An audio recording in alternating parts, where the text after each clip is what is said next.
Okay, we're going to look at some homework problems. Again, this is from Kimmel 7th edition, and we're looking at chapter 6, discussing inventory.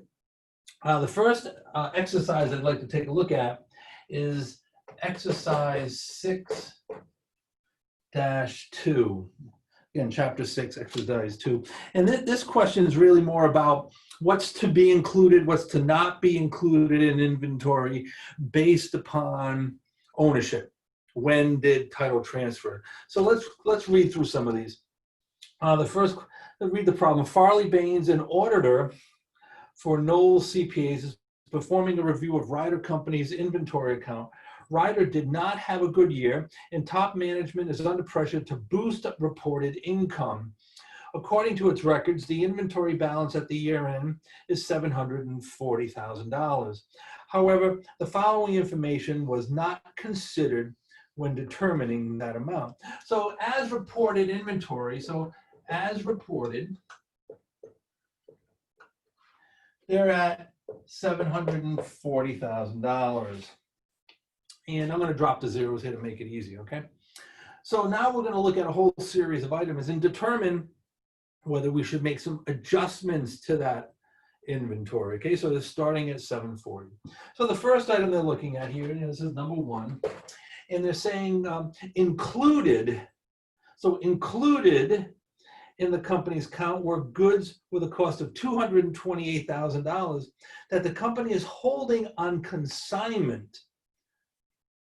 So if they're holding it on consignment, that means they're holding it for somebody else. They don't own it, somebody else owns it. Just happens to be in their building. And it goes on to say here, so if it's being held on consignment, that should be enough for you to understand that it does not belong in inventory. But the problem goes on and says the goods belong to somebody else. So I'm going to subtract this. I'm going to call this, consignment. I'm going to call this on consignment. We're going to subtract $228,000 because it was included, it doesn't belong there. Number 2, the physical count did not include goods purchased by Ryder with a cost of $40,000 that were shipped FOB shipping point on December 28th and did not arrive at Ryder's warehouse until January 3rd. So it was shipped. So it left that other place, but it was shipped FOB shipping point. So that is owned. FOB shipping point. That is owned by our company. So it's going to be owned by us. So we're going to add $40,000. Number 3, included in inventory was $17,000 of office supplies, pencils, pen, ink cartridges,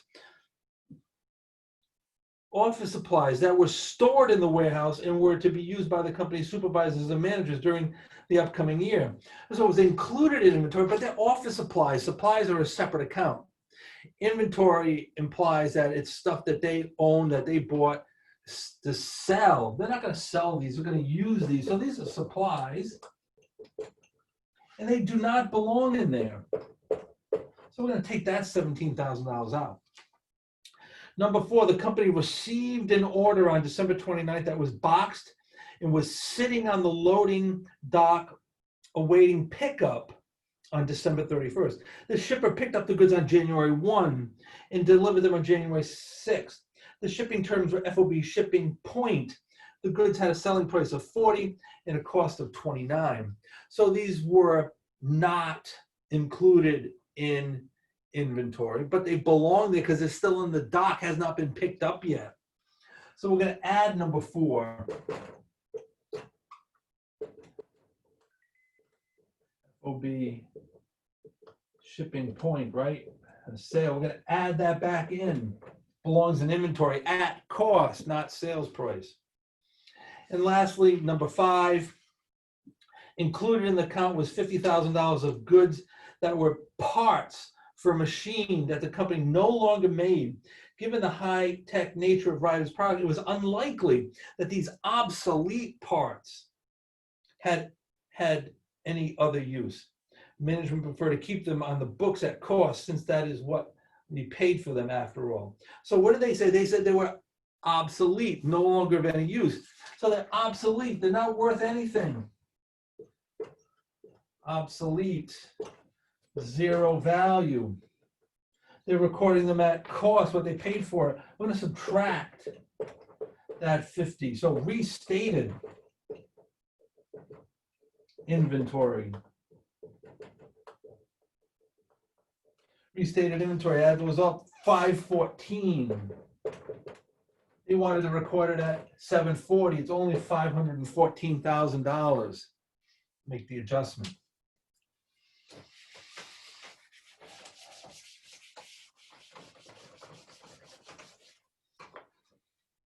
Let's look at another problem. This is going to be exercise 6.5. Rush Inc. uses a periodic inventory system. Its records show the following for the month of May, in which 74 units were sold. 74 was sold.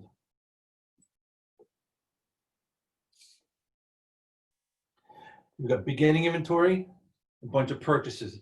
More importantly, you can see the price is changing, the cost per unit is changing. Calculate ending inventory using FIFO, LIFO, and average cost methods. For average cost, round the average unit cost to 3 decimal places. Prove the amount allocated to cost of goods sold under each method. So let's keep in mind, first thing we know is that they have available, right, beginning inventory plus purchases of 93. And they specifically said that they sold 74. So that means that ending inventory is made up of, it's made up of 93 is 20, 19, right? 13, 93. So this is the cost of goods sold. This is ending inventory, right? Cost of goods sold, they sold 74 units and they still have 19 units. So let's first look at FIFO. First in, first out. And they're specifically saying, so they've got what? Cost of goods available for sale. So they said beginning purchases, right? It had inventory of $270. They had purchases. So they have goods available.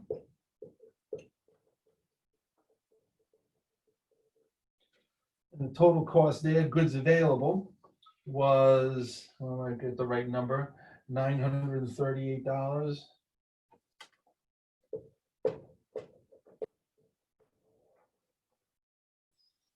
Again, beginning inventory plus all of those goods available. So we're going to subtract, what we wanted to say, less ending inventory. So under FIFO, right, under FIFO, first in, first out, first in, first out. So ending inventory is made up of the old stuff. So we have 19 units. First in, first out. So the ending inventory is made up of the most recent purchases.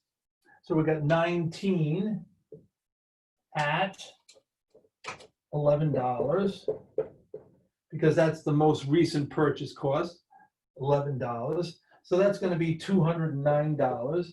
So ending inventory is $209. Cost of goods sold, $729. Okay. Ending inventory, 209, which is made up of 19 units, right? Ending inventory is 19 units. 19 units, first in, first out. Ending inventory is made up of the most recent purchase. The most recent purchases were at $11, so it's 209. Cost of goods sold, therefore, is $729.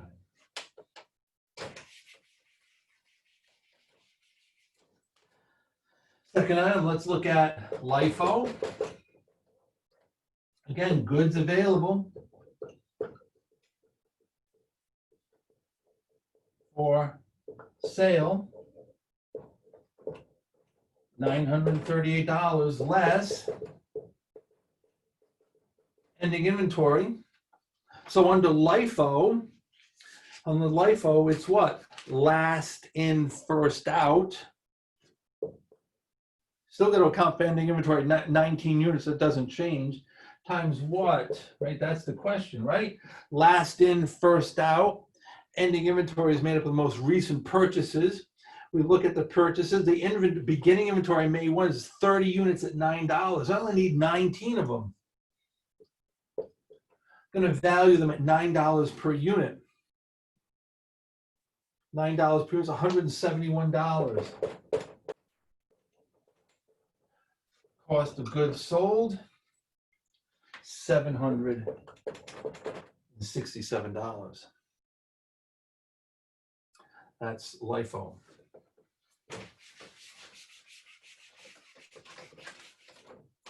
Last method is what? Average cost. Or shall we call it weighted average? Same concept. So the first thing we want to do here is calculate the average cost. And that's going to be what? We had a total of what? Total cost, $938. And total units purchased was 93. 938 divided by 93, it's $10.086. They said calculate out to 3 decimal places.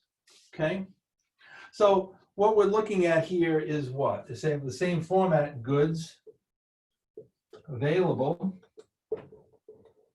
They said $938 less ending inventory, still at 19 units times 10.086, and that's going to equal what?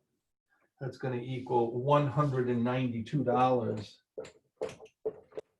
Cost of goods sold, therefore, is going to be $746. $746. Okay, weighted average.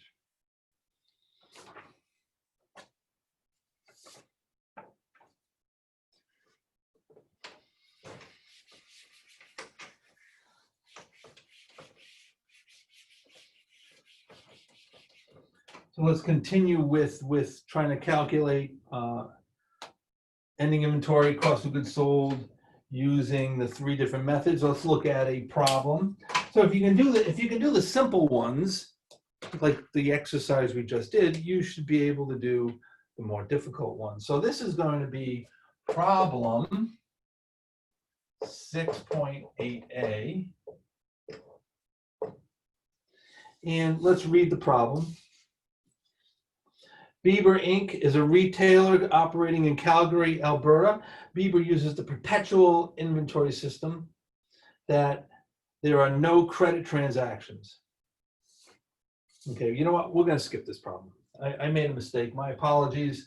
I'm not going to assign that because I'm not interested in using these methods under perpetual. So we're going to skip that one. Let's look at exercise 6-9 instead. And this is a lower of cost or net realizable value. So Digital Camera Inc. uses lower of cost or net realizable value basis for its inventory. The following data are available at December 31st. What amount should be reported on Digital Camera Shop's financial statements assuming lower of cost or net realizable value is applied? So we want to look at each one of these items. So we have the cameras, and we have the Minolta. So we want to say how many units, and then say lower cost or net realizable value, right? Lower of cost and net realizable value. So here we've got 5 units, and they say that the cost per unit is 170, but the net realizable value is 158. So we're going to use the 158 because that's lower than the cost. And we're going to value this, therefore, at $790. The Canon, there happens to be 7 cameras, and the cost is 145, while the net realizable value is 152. Cost is lower. So we're going to use the cost, which is 145. That's going to give us 1,015. Under the light meters, we have Vivitar, and they happen to have 12 units. The cost is 125. Net realizable value is 114. Use a net realizable values because it's lower. That's a value of 1368. And then the second one is the Kodak, and they have 10 of those, and it says that the cost is 120, net realizable value is 135. So we're going to use the cost at 120. That's going to be $1,200. Total inventory 4373. Lower of cost or net realizable value.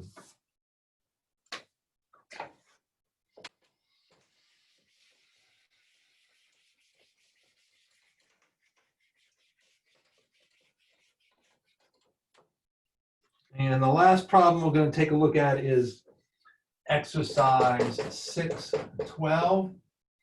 And here we're really interested in calculating inventory turnover in days in inventory. So let's read the problem. You've got 2022, 2021, 2020 information. You've got inventory, net sales, and cost of goods sold. And it says calculate the inventory turnover, days in inventory, and gross profit rate. I'm going to skip the gross profit rate because we did that in another chapter. So I'm only interested in inventory turnover in days in inventory. So inventory turnover,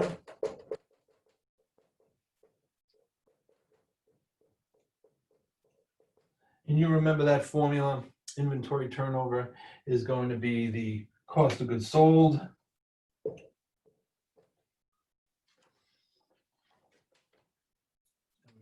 couple of years here we want to take a look at. We're looking at 2022 and 2021. So it's the cost of goods sold divided by average inventory, right? So for 2022, we've got 1552. I'm going to drop all the zeros. Cost of goods sold is 1552, and we're going to divide it by average inventory, which is going to be 553 plus 568 divided by 2. For 2022, that's 2.8 times.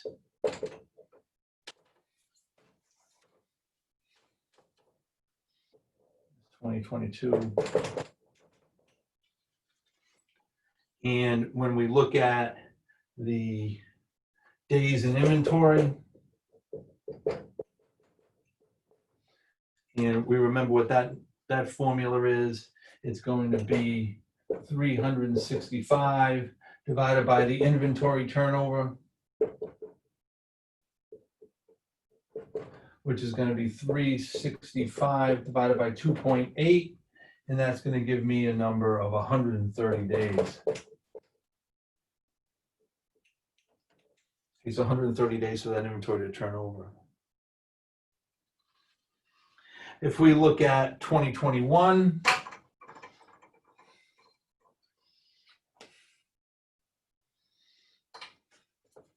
these are going to be my, let's see if we can find a spot here.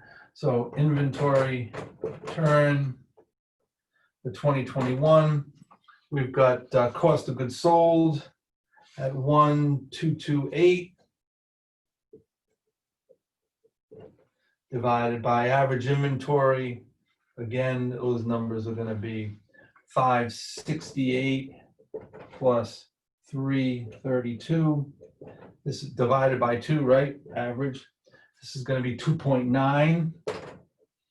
Again, this is for 2021. And then days inventory is going to be what? 365 divided by the 2.9.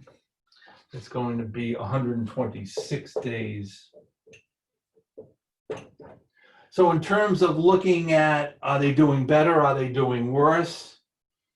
Well, can't really see that much, right? Because it turned 2.8 times a year, turned 2.9 over here.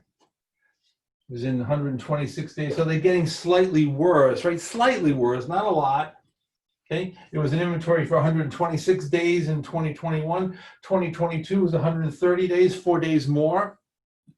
And inventory turnover 2021, it turned over 2.9 times. It only turned over 2.8 times. So they're going the wrong direction. Okay. They're not showing improvement. They're getting worse, but they're not getting that much worse. Okay. So those are the problems that are relevant for this chapter.